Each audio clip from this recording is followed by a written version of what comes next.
So today we're going to be making a really nice hearty kale salad with black lentils and cooked yams. You will need roughly about 1 pound of kale, 2 large yams cut to small cubes and cooked in 400 degrees for about 30 minutes, 1 cup of black lentils mixed with 2 cups of hot water and cooked for roughly about 30 minutes, 1/4 cup pumpkin seeds, 3 tablespoons of dried cranberries, and 3 tablespoons of crumbled feta. For the salad dressing, you will need olive oil, salt, and vinaigrette. So now that we cooked our lentils and our yams for the kale salad, I'm gonna prep the kale just a little bit. Happy kale makes really yummy kale. A little bit of the salt, and I kind of massage it.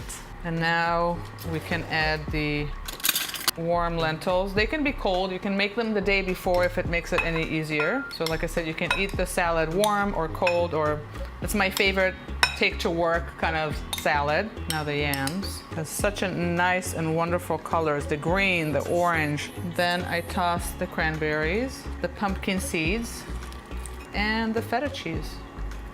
So the salad is absolutely packed with proteins, still have its sweetness and those amazing flavors from the yams and the lentils. It could be a full meal or a side dish for dinner.